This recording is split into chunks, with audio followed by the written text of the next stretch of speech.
I'm thinking about emotions and the emotional body and how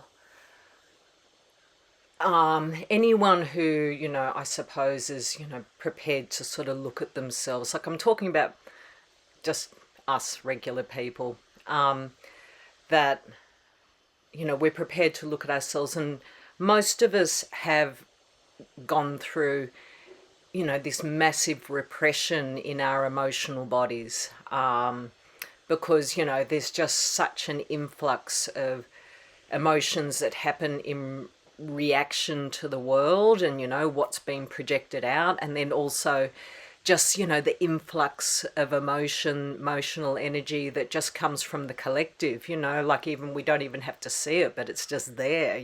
There's just kind of these chaotic emotions just floating around the planet. And it can be a massive overwhelm. And if you've got something in you that is open to these emotions, then these feelings, then it comes through. And for me personally, I can hit real, well, yeah, I've experienced very overwhelming emotions sometimes. And I've had to make very distinct decisions, like, I've got to work on this. I really, because what I'm finding is the older I get, I'm 57, is that you can't get away with it so easily.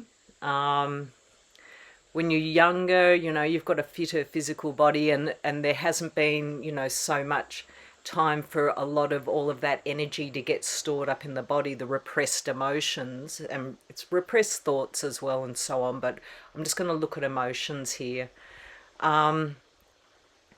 So as you get older, what happens is the effect on the physical body can be very, very fast, because there's already a build up and accumulation in the physical body of all of that repression. So the physical body is storing all of this repression too. And so at this age, post menopause, I'm sort of realizing, like, I can't get away with it anymore. I if I experience emotional overwhelm, it has a very physical effect, like it, yeah, I'm very, very physical effect. My blood pressure will go up or something, which is very unusual for me. Like, I generally have a very low, even keel with blood pressure. So, or it may drop even further lower, like, just sort of really distinct things happen. And,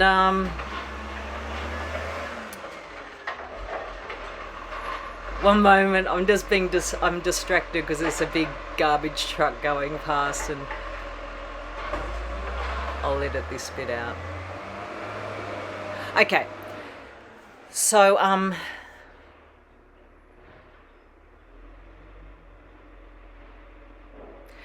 realizing that there's really, you can look at all the big spectrum of emotions: anger, anxiety, and depression. There's just sort of a range of sort of certain emotions, but really it all comes down to just love and fear. And because, there's all the fear based emotions, which I've just listed, and then there's love, which is indefinable, but it's just that beautiful, pure flow of, it feels pure, it feels natural, it feels, there's no expectations in it. Love is just this flow that's coming from the divine. So as I understand it, the negative emotions, the fear-based emotions, they're coming up from, we get triggered at the physical level, like looking out at the world, looking at horrific things, like, what's been happening through the network of pedophiles, that that the Epstein files are showing. Like, it's so easy to become so overwhelmed with the sheer horror of just this disdain for life, you know, like, and cruelty. But it really, you know, and I think anyone who's sort of been impacted by that, like, you know, it really doesn't serve the self or anyone to get overwhelmed by that, because it's just not going to help. It does not help with resolving the issue, which is massive, and it's something that's going to take, you know, the collective to, you know, redo and reorganize, and just a whole. Anyway, I'm not here to fix it. It's not my problem. But the point is that, you know, these are things that happen at the physical level, or it might just be, you know, an argument you have with your partner or something, or, you know, sometimes it's just very minor little things, but, you know, it triggers something in you, like a repressed emotion, a repressed experience, something that you haven't resolved yet, and, you know, you can get that emotional response from it. So, you know, on one hand, it's helpful to release those emotions, but really it's not enough to just release an emotion. I've always felt like, you know, it just sort of, yeah, it comes out, but it's not quite enough. And, you know, I can move up and I can look at, you know, well, what are the thoughts attached with that emotion, and I can release them verbally, express them like through words on paper or orally. But really, you know, I have to keep tracking all the way up and to see, you know, what is it I really am. I'm believing in an illusion here, like that something's wrong, that there's something wrong with me, there's something wrong with the world, and, you know, there's this dualistic battle going on. And I find, you know, the only way it can be resolved is just to, you know, follow that track, but also, you know, with just really letting go as you follow that track, and just allow the mystical awakening to sort of come through. And to obviously, you know, in my case, like, yeah, work with the ascended masters, because, you know, if you've got to see through duality, you need some help from beings that are beyond duality, which is not me yet. But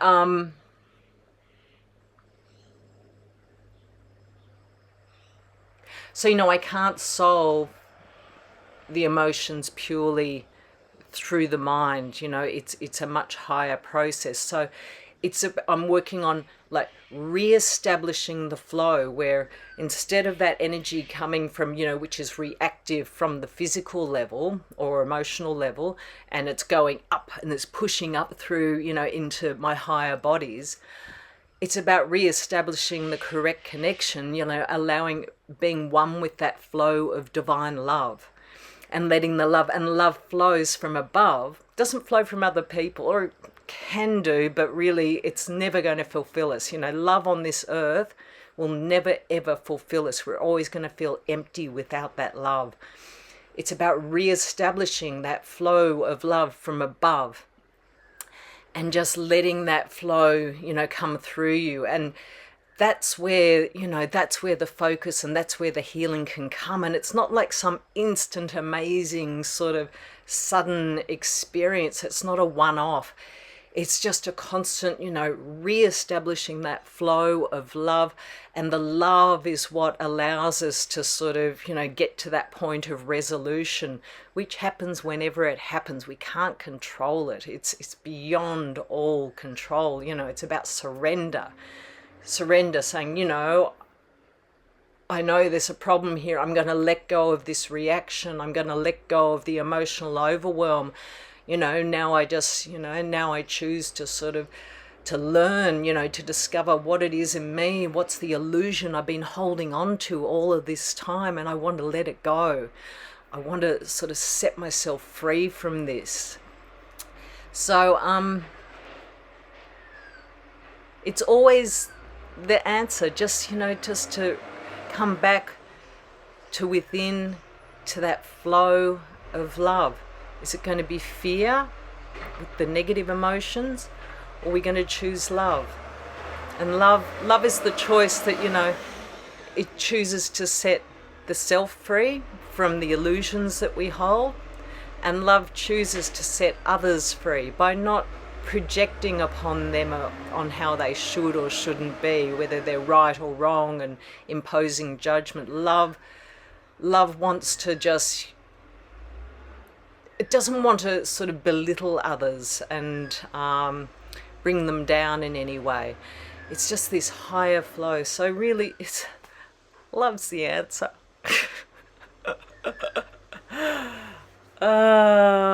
Okay.